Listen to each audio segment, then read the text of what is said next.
qu'il fait. Nous voulons te rendre grâce alors qu'il se donne pour aider ceux qui sont dans les difficultés, en difficulté. Merci de les soutenir. Merci de les aider. Nous prions pour les modérateurs, les prédicateurs, ceux qui se donnent pour apporter ta parole, pour conduire ton peuple vers toi. Nous prions, Seigneur, pendant que peut-être ils se disent, mais qu'est-ce que moi je dois dire pour moi-même?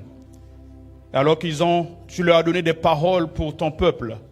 Je prie, Père, que tu puisses encore les toucher, de subvenir à leurs besoins, de les garder, de les inspirer encore cette nouvelle année au nom de Jésus. Nous prions pour la commission cuisine qui est cette commission qui nous aide encore à tenir bon physiquement, à vivre cette communion fraternelle. Merci, Père, de les remplir de ta grâce, de ton amour, qu'elle soit davantage efficace, que leur progrès également soit évident aux yeux de tous de manière personnelle.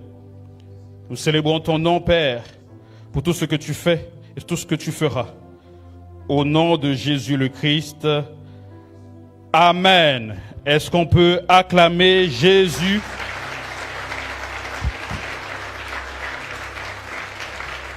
Merci, vous pouvez reprendre place.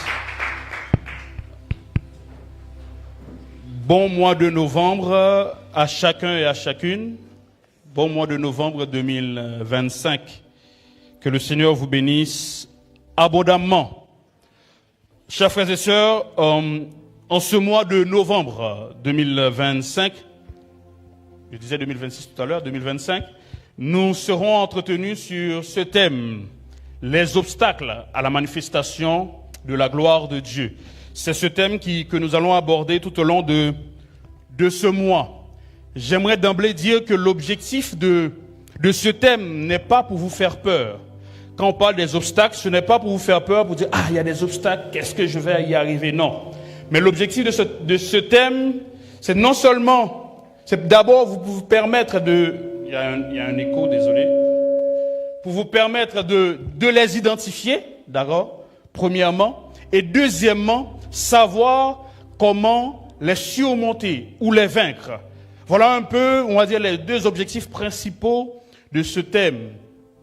D'abord, identifier ces obstacles qui nous empêchent de voir la gloire de Dieu, ou bien qui pourraient nous empêcher de voir la gloire de Dieu, mais aussi nous aider à les surmonter. Alléluia.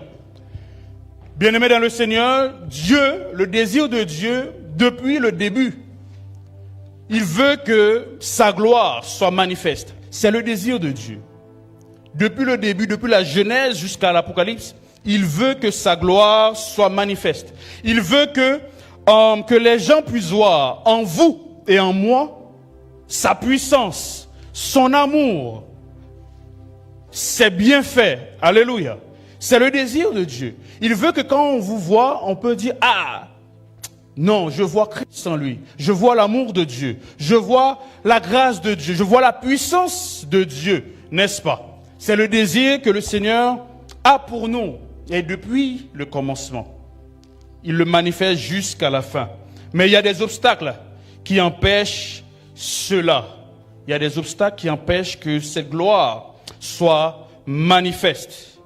Alors, puisqu'on parle d'obstacle, c'est quoi réellement un obstacle? Un obstacle, c'est la définition qu'on a donnée, c'est ce qui s'oppose à l'action.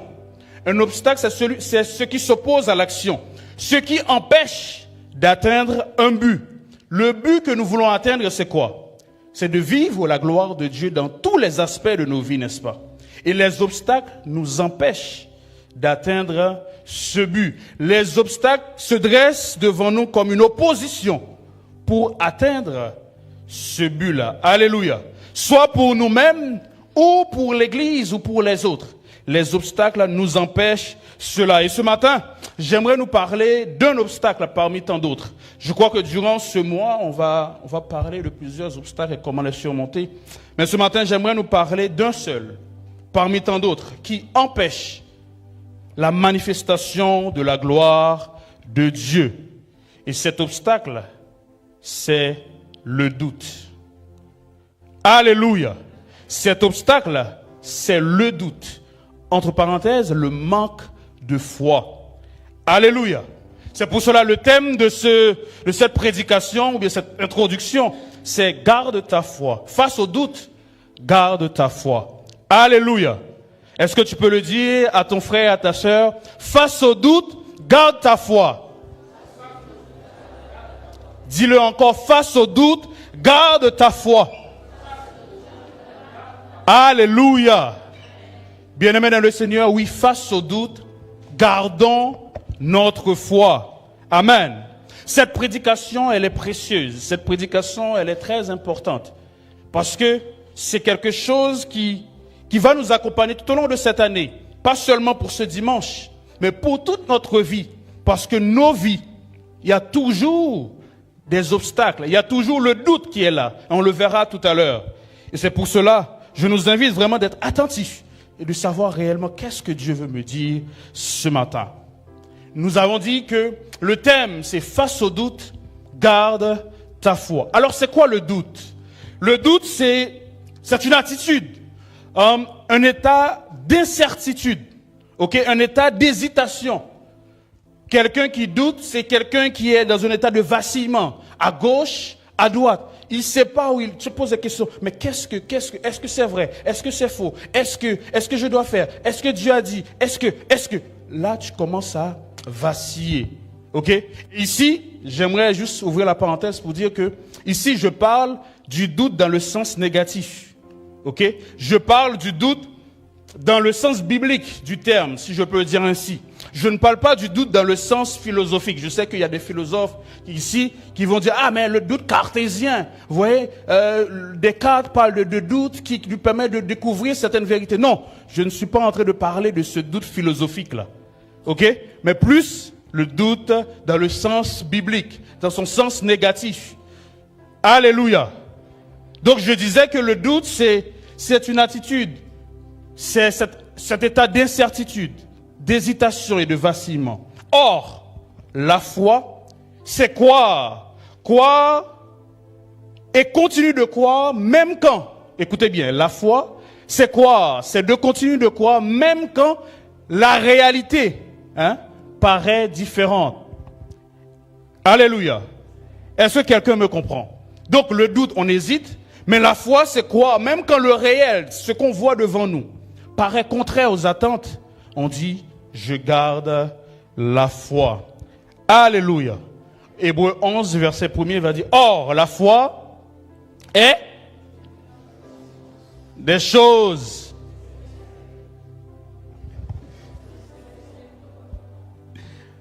La foi est une ferme assurance des choses qu'on espère et une démonstration de celles qu'on ne voit pas. Amen.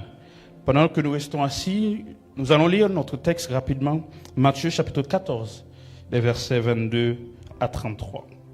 Matthieu 14, 22 à 33. Je nous invite à être attentifs.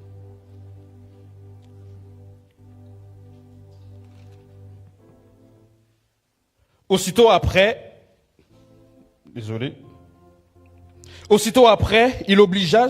Jésus obligea les disciples à monter dans la barque et à passer avant lui de l'autre côté, pendant qu'il renverrait la foule. Quand il eut renvoyé, il monta sur la montagne pour prier à l'écart. Et comme le soir était venu, il était seul. La barque, déjà au milieu de la mer, était battue par les flots.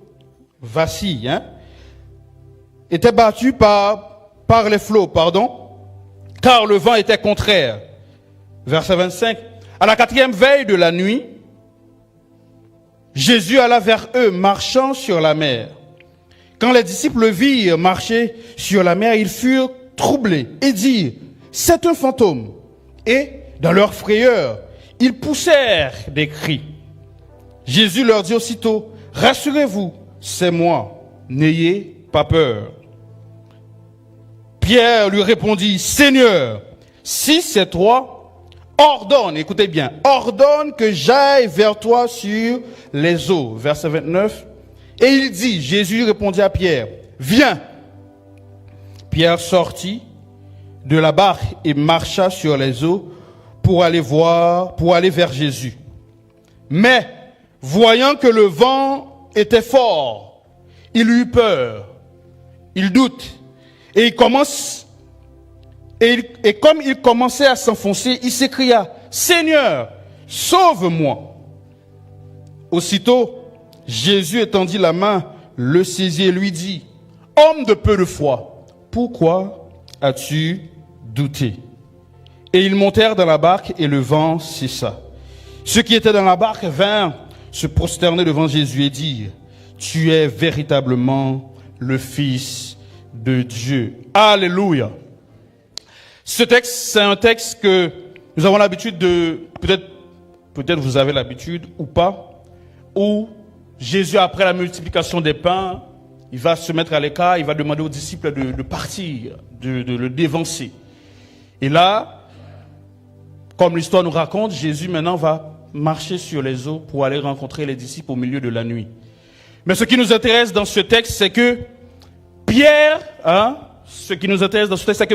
était sur le point de vivre la manifestation de la gloire de Dieu. Ok? Pierre était sur le point de vivre cela. Vous savez, le nom de Pierre allait entrer dans l'histoire.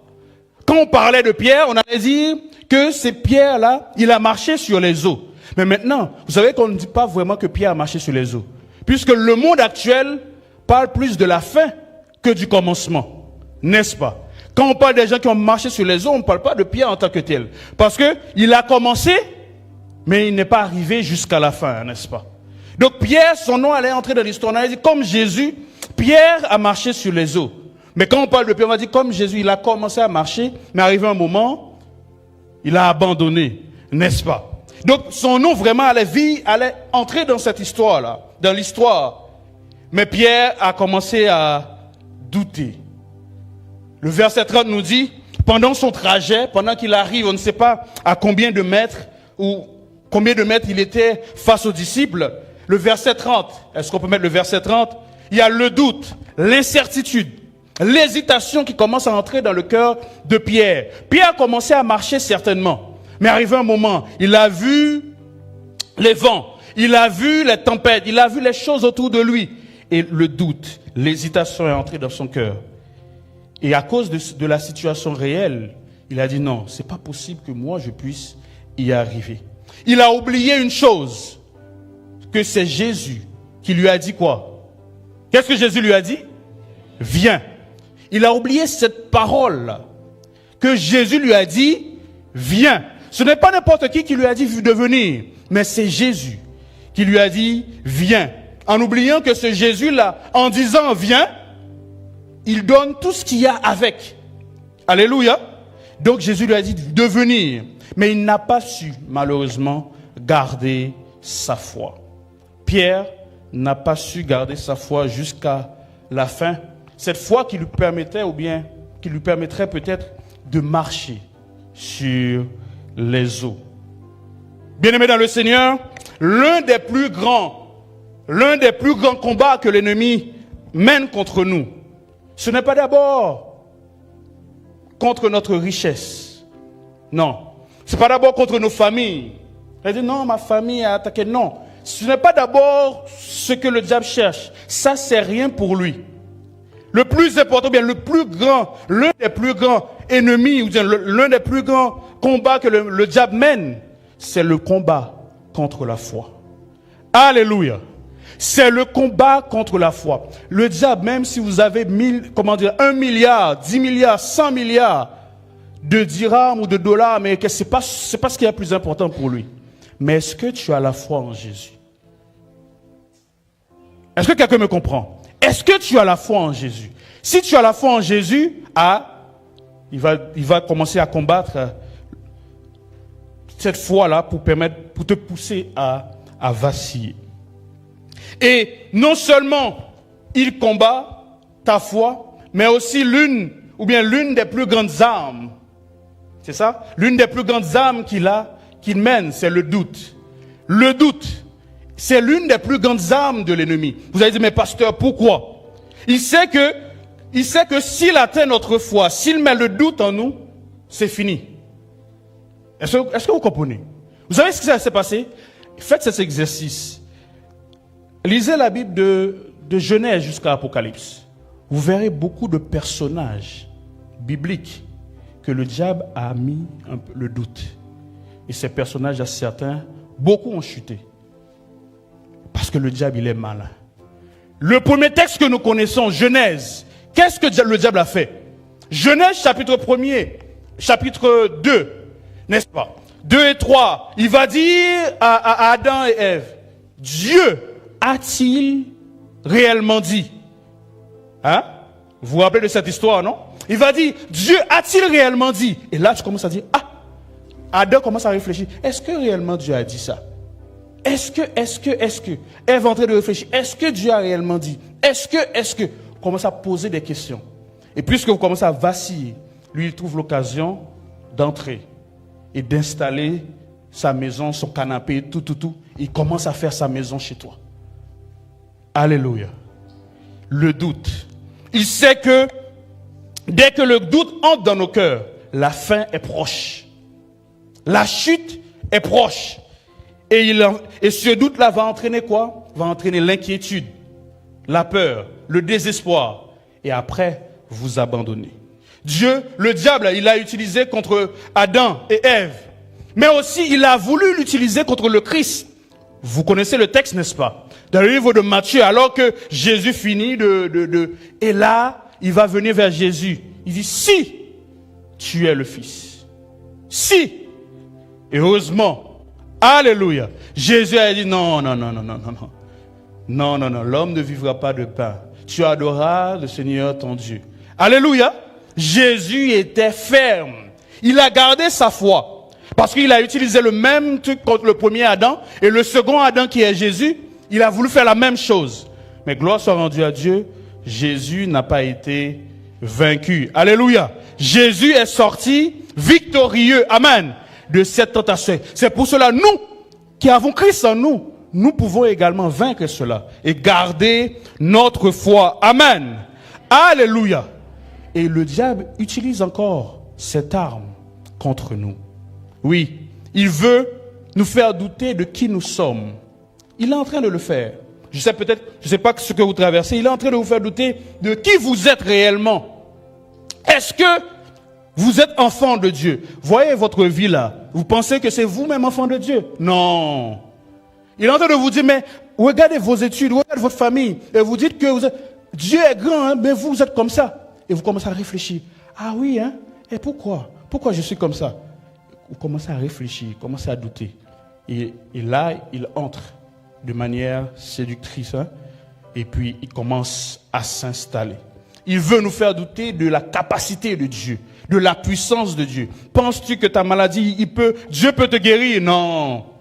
Pour toi, non, il ne peut pas le faire. Ou bien il ne va pas le faire. Tu n'es pas si important, ou tu n'es pas si importante pour Dieu. C'est pour cela que tu souffres. C'est pour cela que tes amis avancent, mais toi, tu n'avances pas. Vous voyez un peu toutes ces choses qu'il met dans nos têtes, n'est-ce pas? Et tu es en train de dire, ah oui, c'est vrai. Et tu commences à abandonner. Tu commences à abandonner l'église, abandonner la foi. Et dès que tu abandonnes, tu penses que c'est bon, et il te récupère. Et tu t'enfonces. Si ce n'est pas Dieu, comme si tu ne cries pas comme Pierre, sauve-moi. Tu risques de rester dans ta situation. Et à la fin, vous êtes perdu. Le diable n'a que faire de vos dirhams. Tout ce qu'il veut, c'est que vous et moi, qu'on aille avec lui dans l'enfer. C'est ce qu'il veut. Est-ce qu'on comprend? Je reprends. Le diable n'a que faire de vos dirhams, de nos dirhams. Ce n'est pas ça le plus important pour lui. Notre foi, nos cœurs, notre âme, c'est le bien le plus précieux pour le diable. S'il gagne une âme, il est content. C'est pour cela on dit jusqu'à la porte des cieux, il fera tout pour nous empêcher d'y entrer. Parce qu'il est lui-même déjà condamné. Alléluia. Mais le Seigneur nous dit ce matin, il te dit, garde ta foi. Face au doute, face à ces inquiétudes, garde ta foi. On l'a lu, on a parlé de ça avec le frère Fabrice lors de la modération, de continuer à garder cela. Il veut nous faire douter des promesses de Dieu. Dieu t'a fait des promesses, n'est-ce pas? Vous savez, parfois, après avoir reçu des promesses de Dieu, je suis content. Je dis, waouh, le Seigneur va faire. Hein? J'ai reçu une parole de Dieu. Mais quelques semaines après, ou quelques semaines ou quelques jours après, tu entends, c'est comme si une voix te dit, ah, tu as vu, c'est passé, non? Le jour est passé. Est-ce que tu penses que Dieu va réaliser ça? Ou bien tu as prié avec quelqu'un, la personne commence à avoir pour lui ou pour elle, mais toi tu n'as pas. Et tu commences à dire, mais Dieu, tu m'as oublié, quoi. Est-ce que réellement tu vas faire cela? Et moi, ça m'arrive de dire, mais est-ce que, pourquoi cette promesse ne s'accomplit pas? Pourquoi je ne peux pas avoir ça? Pourquoi ces choses n'arrivent pas? Peut-être vous posez la même question. Pourquoi? Mais bien aimé, il te dit ce matin, non, garde ta foi. Parce que celui qui a fait la promesse, il est, alléluia. Voilà pourquoi, l'apôtre Paul, parmi les âmes spirituelles, dans Éphésiens chapitre 6, l'apôtre Paul va mentionner quoi? Le bouclier de la foi, afin de faire quoi? Afin d'éteindre. C'est pourquoi prenez toutes les armes de Dieu. Le verset, ouais, c'est quel verset? Verset 13, peut-être plus bas. Il dit afin de pouvoir surmonter et résister dans le mauvais jour. Non, je pense que c'est un peu plus bas. Oui, un peu plus bas, désolé. Afin de pouvoir, il va dire bouclier de la foi. Je cherche le texte peut-être en attendant. Il dit le bouclier de la foi afin d'éteindre tous les traits enflammés du malin. Le bouclier de la foi. Vous pouvez avoir tout, mais si vous n'avez pas ce bouclier de la foi, ce sera compliqué parce que l'ennemi fera tout pour vous empêcher d'y arriver. Alléluia. C'est le verset 16. Il dit, prenez par-dessus tout cela le bouclier de la foi avec lequel vous pourrez éteindre tous les traits enflammés du malin. Amen. Peut-être que c'est ton cas ce matin ou ce midi. Mais Dieu te dit, garde ta foi. Car il est écrit dans 1 Jean, chapitre 5, le verset 4. Jean va dire, parce que tout ce qui est né de Dieu triomphe du monde, n'est-ce pas? Tout ce qui est né de Dieu triomphe du monde.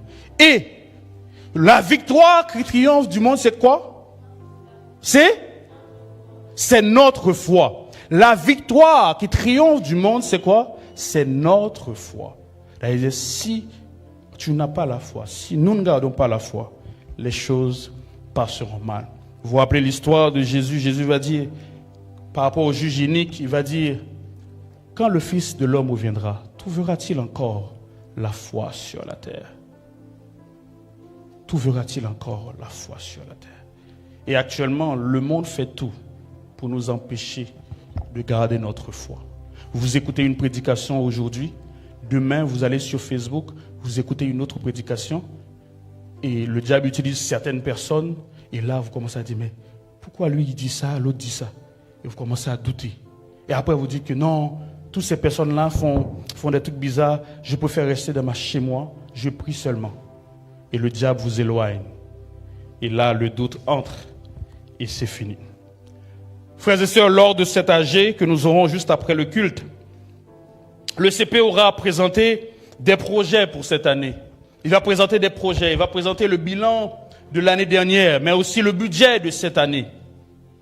Nous allons voir peut-être certaines choses que Dieu a prévues pour nous, ou ce que Dieu veut pour nous. Nous allons ensemble décider, mais ce que je nous demande, nous tous, c'est que durant l'année, quand on voit que ces choses ne s'accomplissent pas encore, ne lâchez pas, ou bien ne lâchons pas.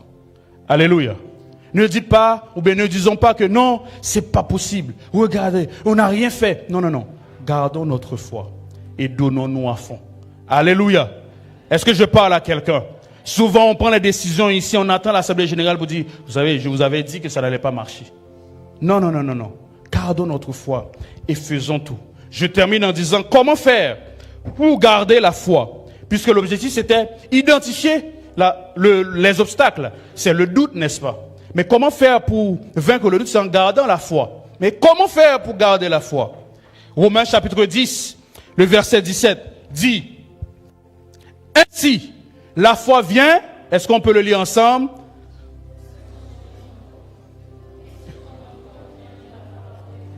Est-ce qu'on peut relire?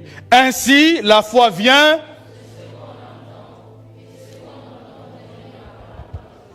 Alléluia. Vous savez, ici, rapidement, c'est qu'à l'époque, les gens n'avaient pas cette opportunité de lire la Bible. Disons, le lire la Torah. Ils n'avaient pas cette opportunité-là. Donc, ça dit, voilà, c'était pas comme l'imprimerie, c'est ça? Ça n'a pas été encore vraiment actualisé comme ça. Donc, certains n'avaient pas accès. C'est que quand vous partez au temple ou bien à la synagogue, vous écoutez. Ok? Vous écoutez cette parole. Et cette parole vient de ce qui a été, dans le rouleau qui a été écrit. Vous comprenez maintenant? Et maintenant, là, nous avons double. Nous pouvons normalement écouter. Vous comprenez? Nous pouvons écouter, mais aussi nous pouvons lire nous-mêmes la parole de Dieu. Alléluia. Non seulement nous pouvons écouter cette parole qui vient peut-être de ce que je suis en train de dire, mais vous aussi, nous avons le privilège d'avoir notre Bible. Et la technologie nous permet d'avoir même le téléphone. On n'a pas d'excuse pour dire à Dieu non, je n'avais pas. Nous tous, on l'a. C'est disponible même sur Internet gratuitement. Nous pouvons avoir cela. Amen. Donc, qu'est-ce qu'il faut faire? Il faut lire régulièrement la parole de Dieu. En lisant la parole de Dieu, ce sera comme la mer qui frappe. Je disais à quelqu'un, vous vous rappelez quand vous partez à la grotte d'Hercule? Ok? Quand vous partez à la grotte d'Hercule, il y a les vagues qui frappent au bord. Et quand vous regardez à côté, vous voyez que les pierres qui sont juste à côté sont un peu polies. Hein? C'est un peu poli. Qu'est-ce qui fait ça? C'est les vagues, quoi. Donc la parole, c'est comme ça. À chaque fois que vous lisez la parole, c'est comme ces vagues-là qui frappent vos cœurs, qui frappent nos cœurs et qui enlèvent les crasses, qui enlèvent les déchets, les scories et qui nous rendent propres. Alléluia. Deuxième chose, pour terminer, qu'est-ce que Dieu, pour pouvoir garder la foi, il faut dire, qu'est-ce que Dieu t'a dit par rapport à cette situation que tu traverses? Qu'est-ce que Dieu t'a dit, mon frère, ma sœur? Jésus a dit à Pierre, viens. Mais toi, qu'est-ce qu'il t'a dit? En pensant à cette parole-là, en se rappelant, en ressassant cette parole-là, ça va nous permettre de garder la foi. Alléluia. Pierre, malheureusement, il a oublié que c'est Jésus qui lui a dit de venir. Alors qu'il a vu Jésus multiplier les pains. Il a vu Jésus faire de grandes choses avant. Mais il a oublié qui lui a dit de venir. Peut-être il pensait que c'était Jean, son ami, qui lui disait de venir. Donc, ce matin, pense à cette situation et dis, c'est Jésus qui m'a dit de venir, n'est-ce pas? Alors, c'est Jésus qui m'a dit de faire ça, de commencer ce projet, pour ceux qui veulent se marier, je veux me marier, je veux faire ce master, de servir dans telle commission. C'est Jésus qui m'a dit de prier pour ma famille. C'est Jésus qui m'a dit de faire ça. Donc même si c'est compliqué, même si c'est difficile, je garde la foi. Alléluia. C'est Jésus qui t'a dit que tu vas y arriver. Donc même si moi-même je vous dis, que vous n'allez pas y arriver, il faut dire, pasteur, sans effet. Alléluia. Oh, je reprends. Si Jésus, vous êtes convaincu, Dieu vous a dit que vous allez y arriver. Puis en discutant, je vous dis, vous savez, non, toi tu ne vas pas y arriver. Il faut dire, pasteur, non, sans effet. Dieu a dit, ce qu'il dit, il l'accomplit certainement. Alléluia.